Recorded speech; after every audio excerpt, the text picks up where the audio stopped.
الرجيم بسم الله الرحمن الرحيم ومن آياته أن خلقكم من تراب ثم إذا أنتم بشر تنتشرون ومن آياته أن خلق لكم من أنفسكم أزواجا لتسكنوا إليها وجعل بينكم مودة ورحمة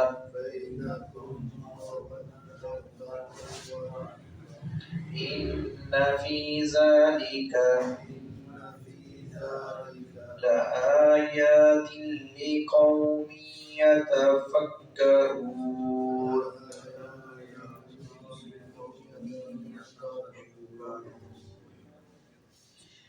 خالق کائنات نے اپنی نشانیاں، آیات اور تخلیقی نظام جو ہے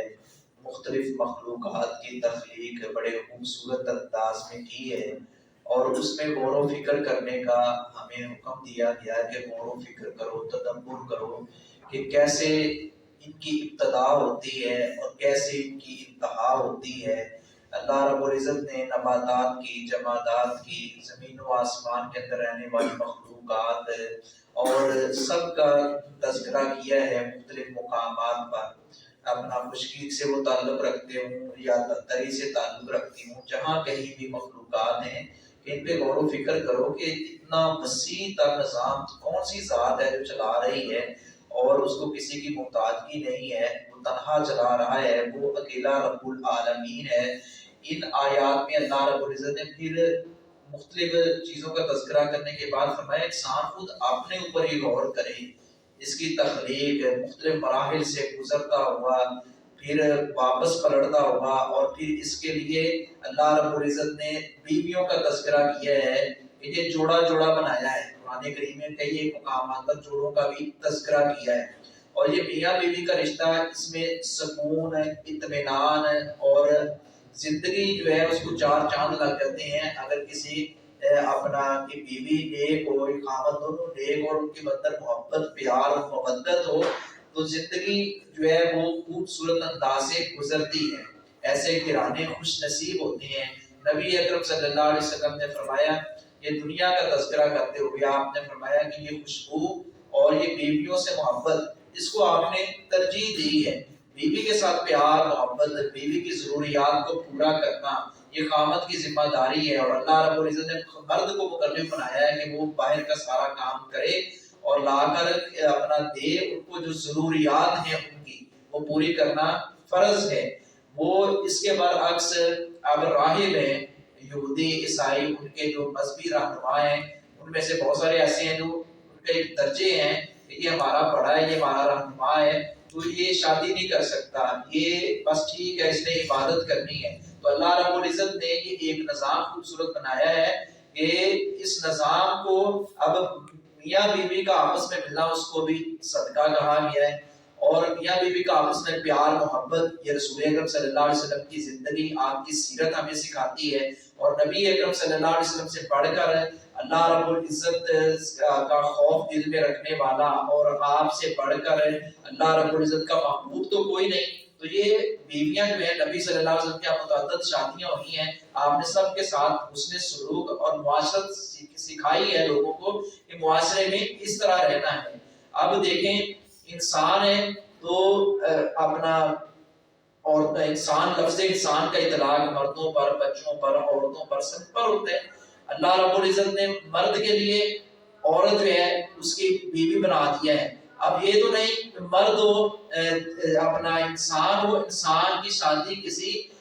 جنات میں سے کسی سے ہو جائے، کسی چڑیل کے ساتھ ہو جائے، بھوت کے نہیں. دیکھو اللہ رب العزت نے کتنا خوبصورت نظام بنایا ہے کہ مرد ہے تو اس کے لیے بیوی ہے، یعنی آدم علیہ السلام کی یہ اولاد اور یہ ایک سلسلہ ہے. کتنا خوبصورت اللہ رب العزت نے، وہ محبت رہنی نہیں تھی، وہ مودت رہنی نہیں تھی کہ اگر اپنا عورت کا کسی جن کے ساتھ کسی بھوت کے ساتھ نکاح ہو جاتا ہے. لیکن یہ اللہ رب العزت نے کتنا خوبصورت نظام بنا دیا ہے. حضرت آدم علیہ السلام کی پسلی سے حضرت حوا کو نکالنا اور پھر یہ پوری کائنات کا ایک سسٹم چلایا ہے. اسی لیے تو ہم کہتے ہیں ہم حضرت آدم علیہ السلام کی اولاد ہیں، حضرت حوا ہم سب کی ماں ہے. اور پھر یہ مختلف چیزوں کا اللہ رب العزت نے تذکرہ کیا، اس لیے ہم غور و فکر بھی کریں، اللہ رب العزت سے اپنا تعلق ناتا مضبوط بھی کریں. امین آیاتی، اور اس کی نشانیوں میں سے ہے ان خلقکم، کہ اس نے پیدا کیا تمہیں من تراب، مٹی سے، ثم پھر اذا انتم تم ناگہاں بشر انسان تنتشر تم پھیل رہے ہو زمین میں. اب دنیا کے جس مرضی کونے پر چلے جائیں گے آبادی آبادی ہے، دیہات ہی دیہات ہیں، پہاڑوں پر وہاں بھی دنیا رہ رہی ہے، بلائی علاقوں میں یا زیریں علاقوں میں اونچی سطح پر چلے جائیں تو دنیا ہے، نچلی سطح پر چلے جائیں دنیا ہے. دنیا کے جس کونے میں بھی آپ جائیں گے لوگ مختلف رنگوں میں بس رہے ہیں، مختلف ان کی زبانیں ہیں اور رہن سہن ہے. یہ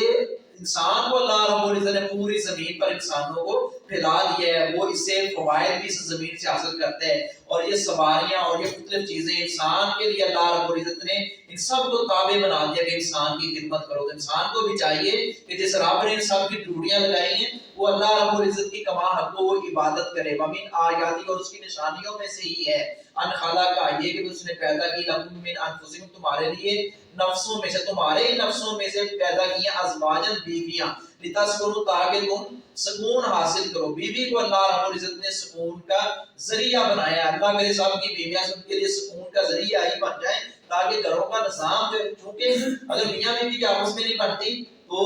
اولاد پر اس کے برے اثرات جاتے ہیں، پھر اولاد کی تربیت نہیں ہو سکتی. اکثر گھروں المیہ یہی ہے کہ خامد بیوی جو ہے وہ آپس میں گالی گلوچ کرتے ہیں، بدتمیزی کرتے ہیں، تو وہ اولاد سے رکھتے ہیں کہ اولاد جو ہے وہ نیک بن جائے، فرمانبردار بن جائے. ہمیں مثالی اولاد پیدا کرنے کے لیے، مثالی اولاد بنانے کے لیے پہلے اپنے آپ کو مثالی والدین ثابت کرنا ہوگا، الہی ان کی طرف مائل ہو کر، تاکہ تم سکون کرو. وجعل بینکم، اور اس نے پیدا کر لی تمہارے درمیان مودۃ و رحمہ، محبت اور مہربانی اس نے تمہارے درمیان، میاں بیوی کے درمیان پیدا کر دی ہے، انسانوں کے اندر پیدا کر دی ہے. ان فی ذلک، بلا شبہ اس میں لآیات، البتہ عظیم نشانی ہے، لقوم، ان لوگوں کے لیے یتفکرون، جو غور و فکر کرتے ہیں. جو غور و فکر کرتے ہیں سمجھ اس کو آئے گی، نشانیاں ان کے لیے. جو غور و فکر نہیں کرتے ان کو بھی کسی بات کی سمجھ نہیں آتی. اللہ رب العزت ہمیں غور و فکر کرنے والا، عمل کرنے والا بنا.